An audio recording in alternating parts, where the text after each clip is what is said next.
Hello friends, welcome you all. आप सभी का स्वागत है हमारे इस पेरीविंकल 555 यूट्यूब चैनल में।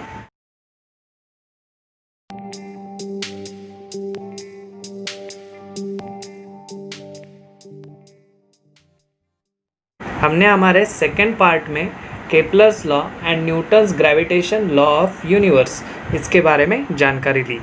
तो आइए आज हम हमारे इस थर्ड पार्ट को शुरुआत करते हैं। इसमें हम जानेंगे अर्थ ग्रेविटेशनल फोर्स के बारे में। So what is earth gravitational force? So our next point is earth gravitational force. Will the velocity of the stone thrown vertically upward remain constant, or will it change with the time?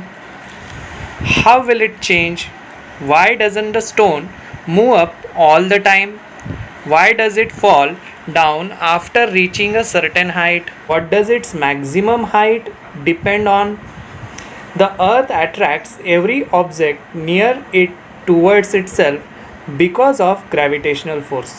दोस्तों, जैसा कि आपको पता है कि earth because of its gravitational force it attracts every object towards itself and the centre of mass of the earth is situated at its centre.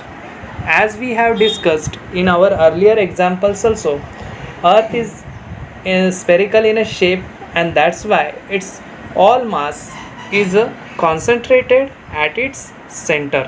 So the gravitational force on any object due to the earth is always directed towards the center of the earth. इसलिए जो भी gravitational force अर्थ exert करती है किसी भी object के ऊपर, तो वो it is always directed towards the centre of the earth. उस फोर्स का, उस ग्रेविटेशनल फोर्स का डायरेक्शन क्या रहता है? It is always directed towards the centre of the earth. Centre, earth के सेंटर के डायरेक्शन में वो फोर्स हमेशा रहता है. Because of this force an object falls vertically downward on the earth. और इसी फोर्स की वजह से वो ऑब्जेक्ट वर्टिकली डाउनवर्ड डायरेक्शन में ही हमेशा अर्थ की तरफ अट्रैक्ट होता है या फिर अर्थ पर फॉल होता है. कौन सा भी ऑब्जेक्ट रहने दो. हमने जैसे कि एग्जाम्पल देखा लेसन की शुरुआत में ही, एप्पल का एग्जाम्पल देखा, उसमें apple is always falling vertically downward direction. So why? Because of this gravitational force. And who is exerting that gravitational force? Earth is exerting that gravitational force on that object. So similarly when we throw a stone vertically upward, जैसे ही हम एक हाथ stone vertically upward direction में फेंकते हैं, this force tries to pull it down and reduces its velocity. जैसे ही हम कोई स्टोन हवा में उछालते हैं या फिर हवा में फेंकते हैं, तो वैसे ही अर्थ का जो ग्रेविटेशनल फोर्स है उसे अट्रैक्ट करने की हमेशा कोशिश करता है या फिर उस पर इम्प्लीमेंट हो जाता है उस स्टोन पर. और इसकी वजह से वो क्या होता है, उस स्टोन की वेलोसिटी जो है वो रिड्यूस हो जाती है. Due to this constant downward pull, the velocity becomes zero after a while. कुछ फोर्स लगाकर हम जब किसी स्टोन को ऐसे हवा में उछालते हैं, तब वो पर्टिकुलर डिस्टेंस में जाकर हवा में रुक जाता है. क्यों? क्योंकि कंटिन्यूसली अर्थ उस पर डाउनवर्ड डायरेक्शन में क्या करती रहती है? ग्रेविटेशनल फोर्स जो है वो अप्लाई करती रहती है. So this is a downward pull and because of this downward pull exerted by the earth on the stone, whenever the stone reaches at particular height, its velocity becomes zero and the pull continues to be the exerted and the stone start moving vertically downwards towards the center of the earth under its influence. और वही stone जो हमने हवा में उछाला था वो particular height पर जाकर कुछ देर बाद रुक जाता है और फिर से वो उस पॉइंट से फिर से अर्थ की तरफ अट्रैक्ट हो जाता है या फिर डाउनवर्ड डायरेक्शन में उसकी मूवमेंट शुरू हो जाती है. So why this happen? This happen because of the downward direction pull of that earth, or the force exerted by the earth on that stone. So this is the earth gravitational force. According to the Newton's law of gravitation, every objects attract every other object. जैसे कि हमने पढ़ा है Newton's law में, every objects attract every other object. सो हर एक object दूसरे object को क्या करता है, हमेशा अट्रैक्ट करता है. So thus if the earth attracts an apple towards itself, the apple also attracts the earth towards itself. ये वाइस वर्सा है, हम कह सकते हैं जैसे कि अर्थ एप्पल को अट्रैक्ट करती है वैसे ही एप्पल भी अर्थ को अट्रैक्ट करता है by the same force. Why then does the apple fall towards the earth? लेकिन हमेशा एप्पल ही क्यों अर्थ की तरफ खींचा चला आता है या फिर अर्थ की तरफ अट्रैक्ट होता है? But the earth does not move towards the Apple. ऐसा कभी देखा है कि हमने कि अर्थ ही मूव कर रही है एप्पल की तरफ या फिर अर्थ ही अट्रैक्ट हो रही है एप्पल की तरफ? So this is the question according to the Newton's law of gravitation. So what is its explanation? Let us discuss.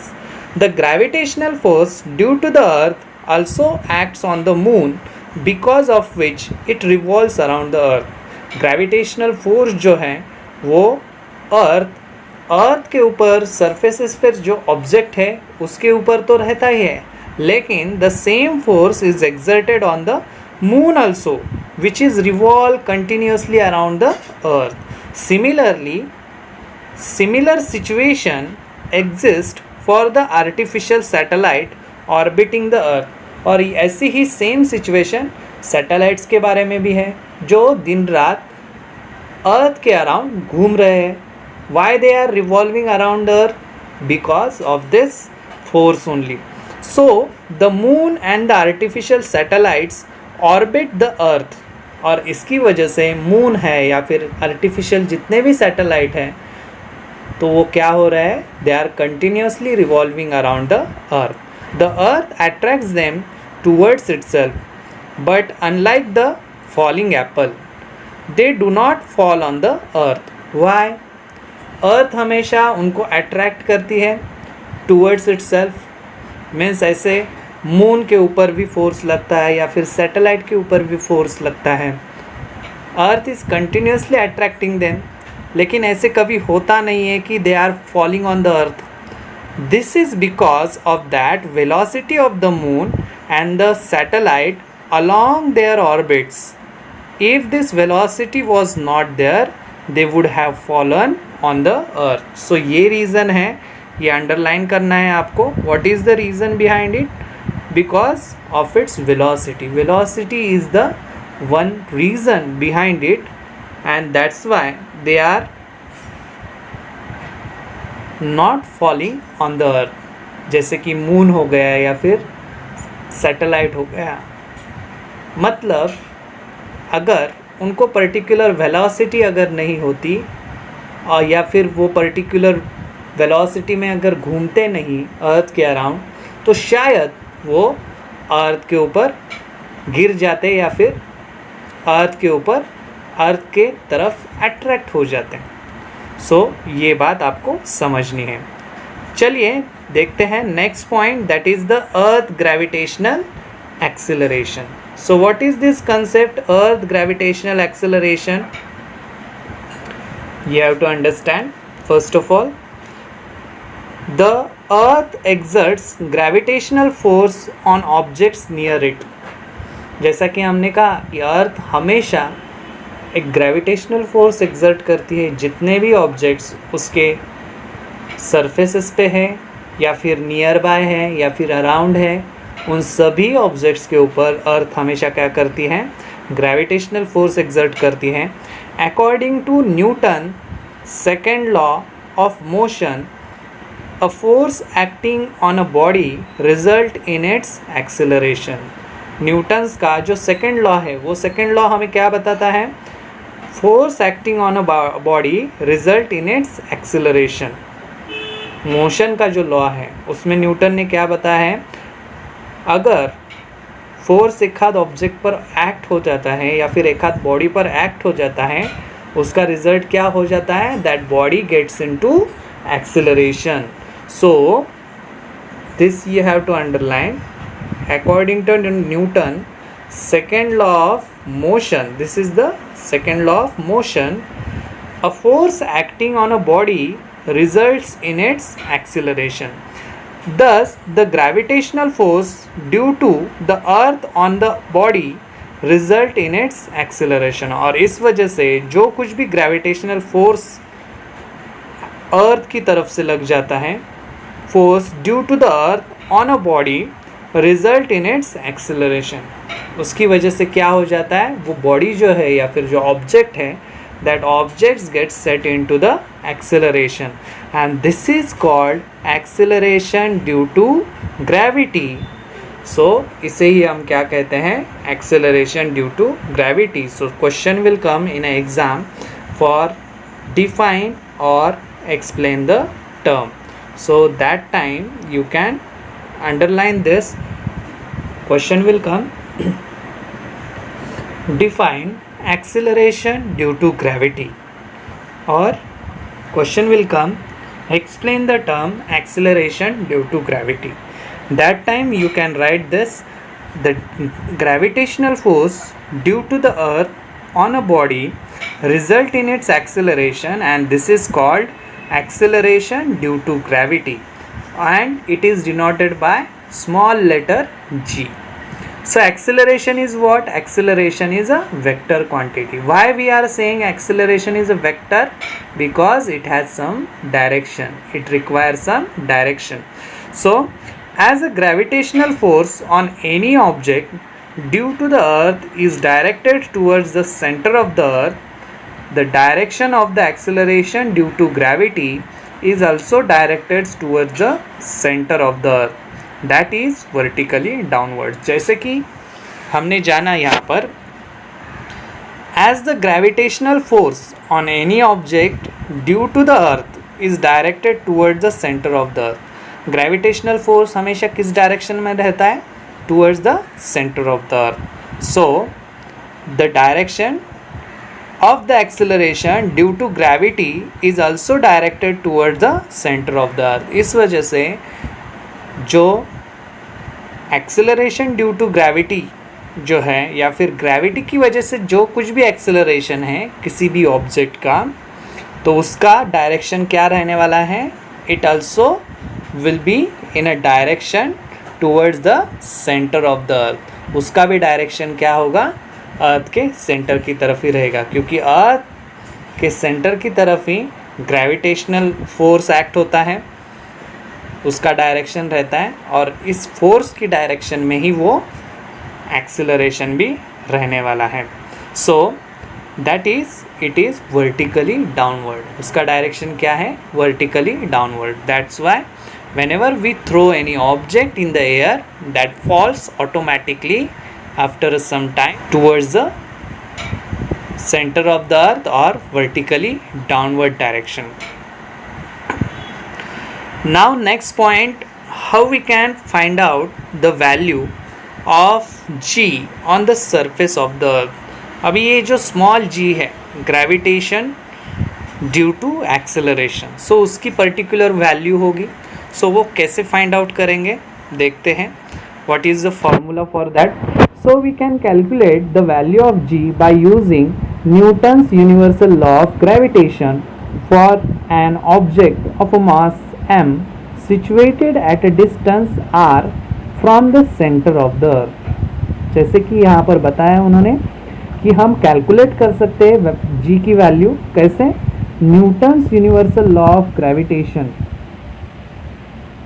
For an object. Newton's का जो लॉ है ग्रेविटेशन का, उसकी हेल्प से मास m, जिसमें हम कंसिडर करेंगे ऑब्जेक्ट का मास क्या है? m, and situated at a distance r from the centre of the earth. उस ऑब्जेक्ट का, ऑब्जेक्ट कितनी दूरी पर है? There is a distance between the earth and that object, that is r. We have considered it. So law of gravitation gives, so F is equal to capital G, capital M into small m upon small r square.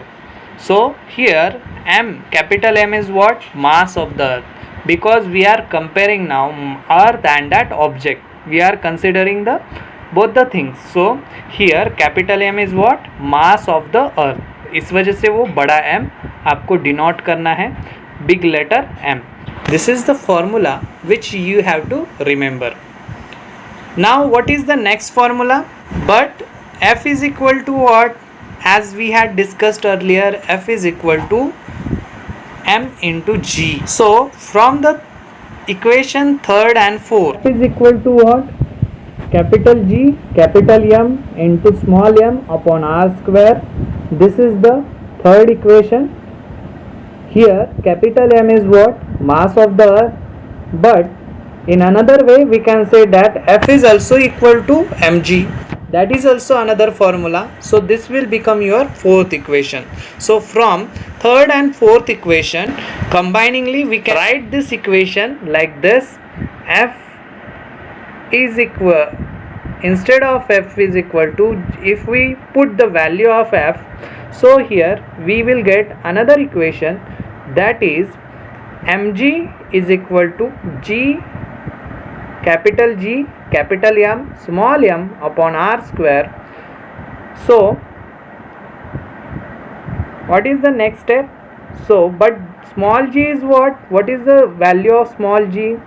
If we cancelled or if we calculate it from this formula, then we get the value of small g, that is the capital G, capital M upon r square, because this m and this m will get cancelled with each other.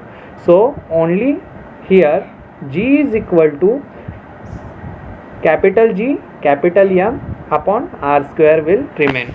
So if the object is situated on the surface of the earth, तो इसमें आपको consider करना है अगर object अर्थ के surface पर ही है, मतलब क्या हो गया, डिस्टेंस क्या हो गया अर्थ एंड ऑब्जेक्ट के बीच का. So distance will become R, small R, it will become equal to the capital R. Why? Capital R is nothing but the radius of the earth. Earth का जितना भी radius है centre से, सो उतना radius यानी कि क्या हो गया, वो डिस्टेंस हो गया ऑब्जेक्ट और उस अर्थ के बीच का. सो दस the value of g on the surface of the earth is, so this value of g on the surface of the earth is small g is equal to capital G into capital M upon capital R square. Instead of small r square, we are here going to consider capital R. Why? Because we are considering the radius of the earth. So the unit of G in SI unit is a meter per second square. So the mass and the radius of the earth are, what is the value? 6 into 10 raised to 24 kg and 6.4 into 10 raised to 6 meter is the radius. So ये हो गई value. Both the value they have given. What is the mass of the earth and one value is radius of the earth respectively, and using these values into this equation, if we put this both the values into this equation and if we try to solve this equation, then we get answer g is equal to 6.67 into 10 raised to minus 11 into 6 into 10 raised to 24 upon 6.4 into 10 raised to 6 bracket square. So if we solve this, we will get final answer, that is 9.77 meter per second square. So this will be our equation number 7. So this acceleration depends only on the mass, that is capital M, and the radius, that is capital R of the earth. ये दोनों क्या है? मास जो है यहाँ पर अर्थ का consider किया है और रेडियस भी हमने अर्थ का कंसिडर किया है. That's why we have used this letter in capital form. So the acceleration due to gravity at the given point on the earth is the same for all the object. So इसकी वजह से जो भी acceleration due to gravity होगा at the given point on the earth will be the same for all the object. कौन सा भी object रहने दो earth के ऊपर, whenever if that object is on the surface of the earth, then this value will remain constant. It does not depend on the properties of that object. इस value में changes होने वाले हैं क्या? नहीं होने वाले. अगर कोई ऑब्जेक्ट है प्लास्टिक से बना है सपोज, या फिर कोई ऑब्जेक्ट किसी और मटेरियल से बना है, तो उसकी प्रॉपर्टीज़ का यहाँ पर कुछ भी संबंध नहीं होगा. हमें सिर्फ क्या कंसिडर करना है? मास, उस अर्थ का मास एंड अर्थ का रेडियस, उतना ही हमें कंसिडर करना है. सो यहाँ पर प्रॉपर्टीज़ का कोई इशू नहीं रहने वाला. So it does not depends on the property of the object. So this is also important sentence. After writing this value you should mention these 3 or 2 sentences below it. Now next point, that is variation in the value of g. अभी इस equation में हमने ये जो value निकाली है, that is for when ever the object is on the surface, और हमने ऐसा भी कहा है कि इट इज सेम एवरीवेयर. लेकिन इसमें वेरिएशन कहीं पर या फिर किसी जगह पर इस वैल्यू में कुछ चेंजेस हमें देखने को मिलते हैं. सो क्या होंगे वो चेंजेस, चलिए देखते हैं. So variation in the value of G. तो first point, changes along the surface of the earth. So will the value of G be the same everywhere on the surface of the earth. हमने जो value अभी find out की just, तो वो same रहेगी क्या सभी सरफेस पर? तो उसका आंसर इन्होंने क्या बताया है? No. Now why no? Try to understand. The reason is that the shape of the earth is not exactly spherical. This is the important reason behind it. Earth का शेप अगर आप देखते हैं तो वो स्फेरिकल है क्या? एग्जैक्टली स्फेरिकल है क्या? एग्जैक्टली स्फीयर शेप है क्या? नहीं है. So it is not exactly spherical. So the distance of the point on the surface of the earth from its centres differs somewhat from place to place. So this is very important. You have to mention, or question will always come on this. So reason is what? Shape of the earth, and it gets differ from place to place. So अभी क्या changes दिखते हैं देखिए. So due to the rotation the earth bulges at the equator. Equatorial region अगर देखते हैं आप अर्थ का, तो वो क्या हो गया? बल्जेस हो गया या फिर ऐसे फूल गया है. किस वजह से? Because earth is continuously rotating. So and it is flatter at a poles. Poles की तरफ अर्थ का शेप कैसा है? फ्लैट है. So its radius is the largest at the equator. Equatorial region का अगर बात करते हैं हम, तो उसका रेडियस जो है सरफेस से, अगर रेडियस काउंट करते हैं अर्थ का उस पॉइंट पर, तो वो क्या रहने वाला है? It is always larger and at the equator and the smallest at the poles. अगर वही रेडियस आप पोल की रीजन पर, अर्थ के पोलर रीजन पर काउंट करते हैं, पोल्स की तरफ ये वैल्यू हमेशा कितनी रहती है? 9.832 metre per second at the poles, and it decreases slowly with decreasing latitude. This is also important. जैसे ही latitude decrease हो जाता है, वैसे वो वैल्यू भी क्या हो जाती है? डिक्रीज हो जाती है. It is lowest at a equator, that is what is that value 9.78 metre per second square. So ये क्या है इक्वेटोरियल रीजन की value. So both the value try to remember. in exam the question will come like for a give reason there is a difference in the value of g at the pole and equatorial region. That time you can write this answer. So वो क्या किस वजह से वो value change हो रही है? Because of the shape of the earth. So this is the main reason behind it. Earth का shape it is not a totally spherical, it somewhat bulges at the equatorial region, and that's why the radius of the earth gets differ over there, and that's why there is a difference in the polar value and the equatorial value of g.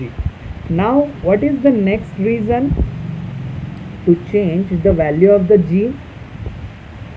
Change with height. जो g की value है वो height के अनुसार क्या हो जाती है? चेंज हो जाती है. किस तरह से? As we go above the earth surface the value of r in equation 5 increases and the value of g decreases. जैसे ही हम अर्थ के अबव जाते हैं, अर्थ का सरफेस छोड़कर अर्थ के ऊपर ऐसे जाते हैं, ऊपर के हिस्से में, या फिर हम कह सकते हैं कि स्काई की तरफ. So the value of R in the equation increases. R की वैल्यू क्या होने वाली है? इंक्रीज होने वाली है. Because in that case we will consider the distance of that object from the surface of the earth. So वो क्या होने वाला है? Small R. So the value of G क्या हो जाता है इस केस में? डिक्रीज होने लगता है. जैसे जैसे हम ऊपर चले जाते हैं तो वैल्यू जी की जो वैल्यू है वो क्या हो जाती है? डिक्रीज हो जाती है. However, decrease is a rather small for the heights which are small in comparison to the earth radius. लेकिन वो हाइट जो है अर्थ की जो वैल्यू जी की वैल्यू जो चेंज हो जाती है वो बहुत ही स्मॉल अमाउंट में चेंज हो जाती है कि उसका कंपैरिजन हम कर नहीं सकते with a radius of the earth. For example, remember that the radius of the earth is 6400 kilometre. Radius कितना है अर्थ का? 6400 किलोमीटर.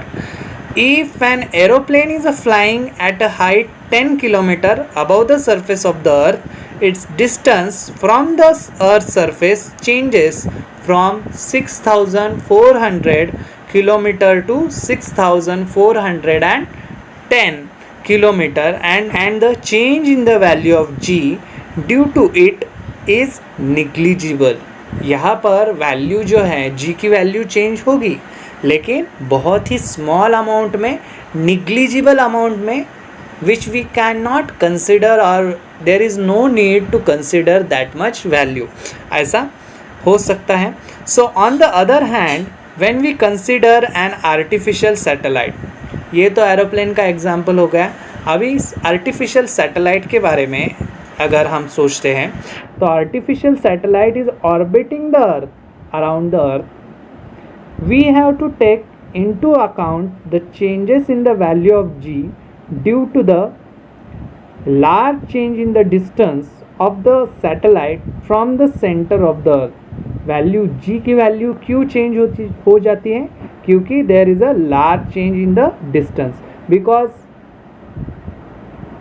ऑब्वियसली अगर आप कंपैरिजन करोगे कि एरोप्लेन की हाइट और सैटेलाइट की हाइट हमेशा एरोप्लेन की हाइट से ज़्यादा ही रहेगी from the surface of the earth. So there will be the we can say a considerable change in the value of g as compare to the aeroplane. Aeroplane में भी value change हो जाती है G की, लेकिन वो क्या हो जाती है? निग्लिजिबल अमाउंट में चेंज हो जाती है. वही अगर हम एग्जाम्पल लेते हैं आर्टिफिशियल सैटेलाइट का, जो कि अर्थ के सरफेसेस के ऊपर बहुत किलोमीटर ऊपर हमेशा रिवॉल्व करता है. सो उसकी वैल्यू, उस केस में अगर वैल्यू हम देखते हैं जी की, तो वो क्या हो जाती है, कंसिडरेबल अमाउंट में चेंज हो जाएगी. So we take into account the change in the value of ji due to the large change in the distance. क्योंकि आर्टिफिशियल सैटेलाइट का अगर डिस्टेंस आप नोट करोगे from the surface of the earth, so it is always maximum. So there is a large change in the distance of the satellite from the center of the earth and some typical heights, and the value of g at these heights are given in the following table. यहाँ पर ये table दिया है. This table is also very important. आपको exam में भी शायद कभी टेबल आ सकता है. So you have to just remember those values which they have given here. So first example उन्होंने क्या दिया है यहाँ पर देखते हैं. The first example, surface of the earth if object is on the surface of the earth. So height क्या हो गई, height is 0, क्योंकि वो object क्या है, अर्थ के surface के ऊपर है. So there is no distance between that object and the earth. उस केस में वैल्यू क्या देखी हमने, it is 9.8 metre per second square g की वैल्यू. If we consider the Mount Everest, Mount Everest height कितनी है उसकी, 8.8 किलोमीटर.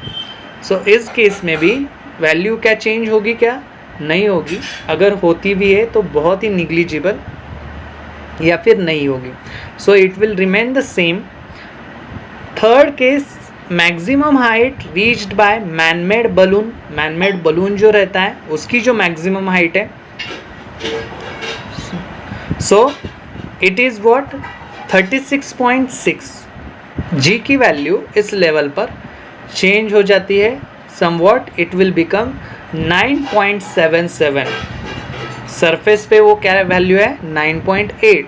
लेकिन या फिर माउंट एवरेस्ट के बारे में भी it will remain the same because उसकी हाइट उतनी नहीं है.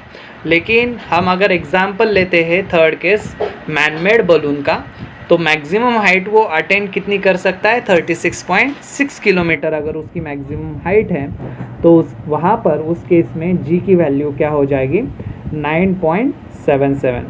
Next, fourth, height of a typical weather satellite. अभी वेदर सैटेलाइट की हाइट कितनी होती है, मैक्सिमम वो कितने हाइट तक जा पहुंचते हैं, 400 किलोमीटर.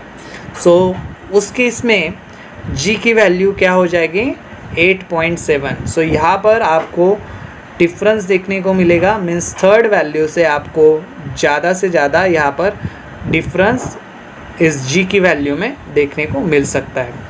एंड लास्ट एग्जांपल जो दिया है, height of communication satellite. Communication satellite की हाइट बहुत ज़्यादा रहती है as compare to the weather satellite. ध्यान में रखो वो हाइट क्या है, 35,700 किलोमीटर. उतनी हाइट पर वो communication satellites are there.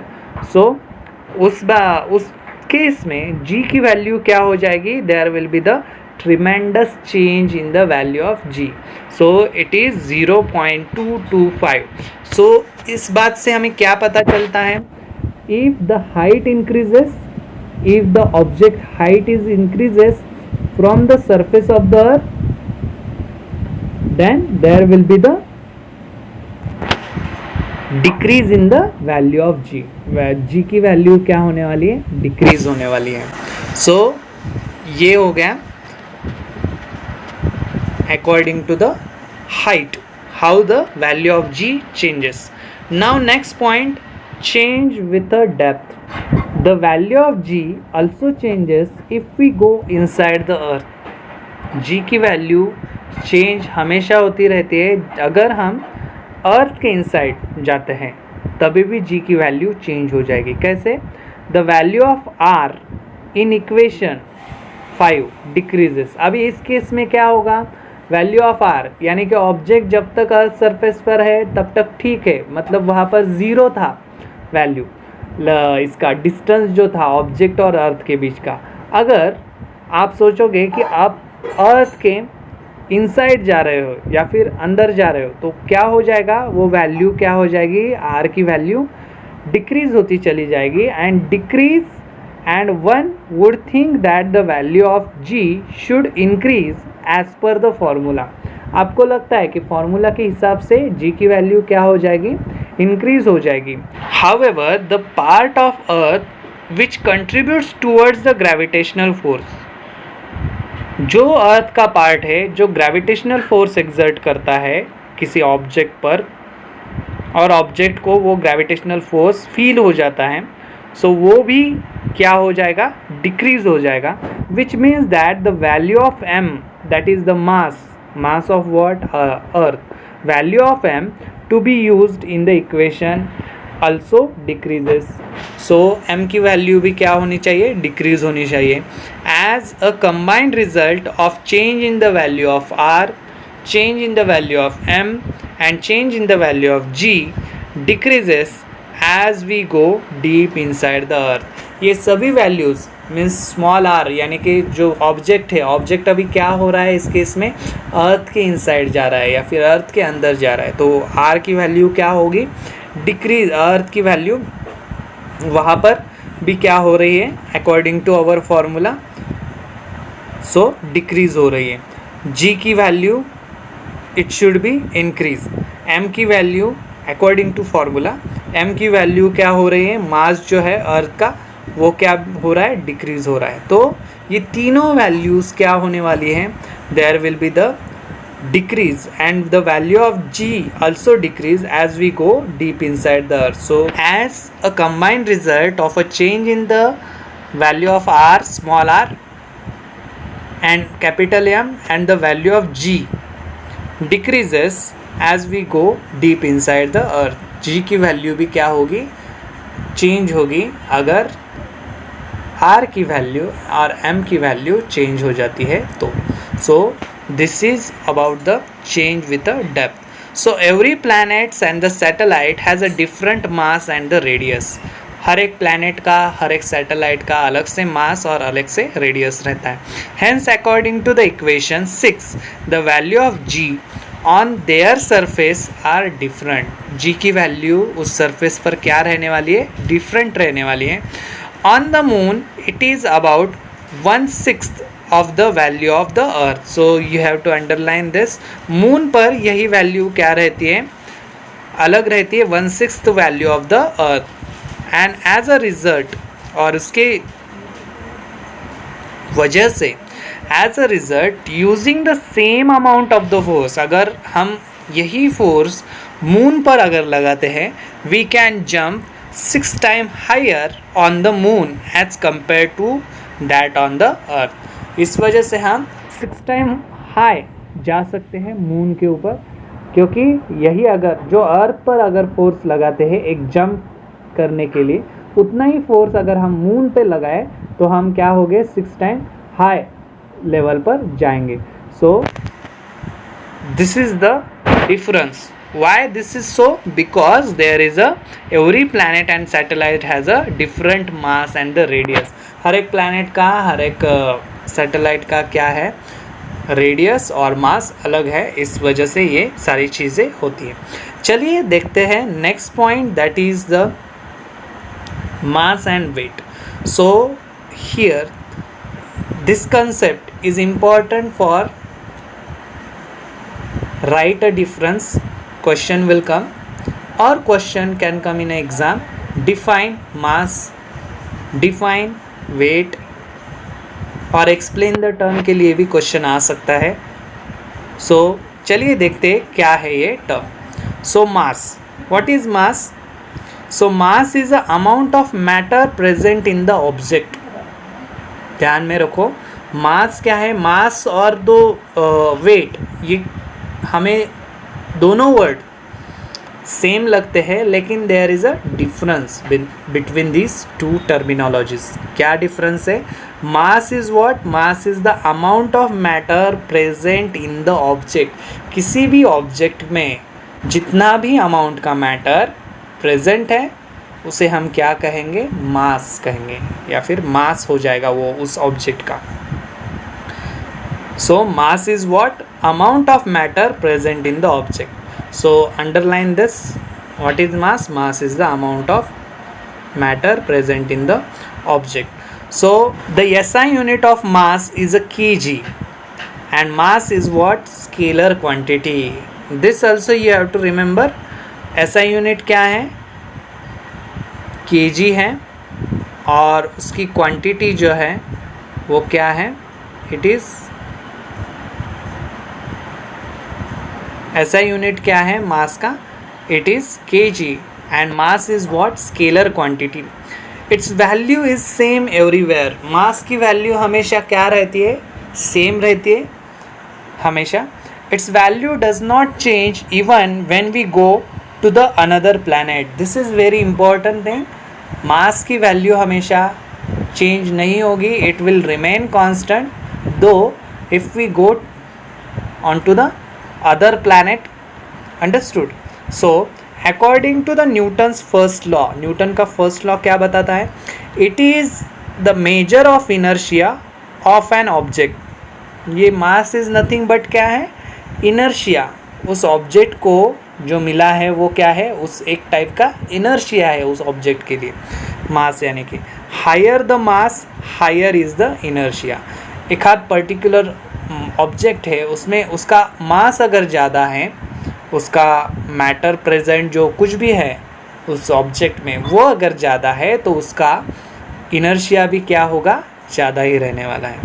So this is the Newton's first law. Now what is weight? Concept of weight. The weight of an object is defined as the force with which the earth attracts the object. weight किसे कहते हैं? the force with which the earth attracts the object. किस force से earth attract करती है किस object को, उसे क्या कहेंगे? Weight. Means weight of an object is defined as force with which earth attract the object. The force F on the object of a mass m on the surface of the earth can be written using the equation. अभी ये force हम कैसे equation के माध्यम से भी दिखा सकते हैं. Weight is nothing but the force exerted by the earth in short, so on the object. So यहाँ पर हम देख सकते हैं weight is what? W is equal to F, means weight is equal to what? Force, and force is equal to what? M into G, mass into acceleration, so due to gravity. So the formula हम क्या लिख सकते हैं? G is equal to what? gm upon r square, जैसे कि हमें पहले equation में देखा है, यही सेम फॉर्मूला आएगा. So weight being a force, its SI unit is what? Newton. ये यूनिट्स आपको बहुत अच्छी तरह से याद करने हैं. SI यूनिट क्या है? स्केलर क्वांटिटी है या वेक्टर क्वांटिटी है? ये सारी चीज़ें आपको बारीकी से देखनी है. Also the weight being a force is a vector quantity. weight क्या है? फोर्स है. weight यानी कि नथिंग बट एक तरह का force which is exerted by the earth, so it is a vector quantity. मास क्या थी? स्केलर क्वांटिटी थी. Remember this. so weight is what? vector quantity, and its direction is towards the center of the earth. उसका direction क्यों होगा towards the centre of the earth? Because it's a force exerted by the earth, so that's why its direction will be always towards the center of the earth. As the value of G is not same everywhere, G की value हमेशा same नहीं रहती सभी जगह पर. the weight of an object changes from place to place. so weight जो है object का तो क्या हो जाता है? वो प्लेस टू प्लेस चेंज होता रहता है, though its mass is constant everywhere. ये आपको ध्यान में रखना है. Weight can change of an object from place to place, लेकिन मास चेंज हो जाता है क्या? नहीं हो जाता है. Mass will remain constant everywhere. So in this today's video we have discussed about earth gravitational force. Next point, earth gravitational acceleration, variation in the value of G, which is again very important concept, you have to mark over there, and mass and weight. So इस video में हमने इसके बारे में जानकारी ली। तो next video में हम रिमेनिंग पार्ट जो है लेसन का देखेंगे, that is the concept of free fall. We will discuss in the next video. तब तक के लिए चैनल को देखते रहिए, सब्सक्राइब करते रहिए periwinkle 555 YouTube channel, and don't forget to press the bell icon to get our notification instantly. Thank you.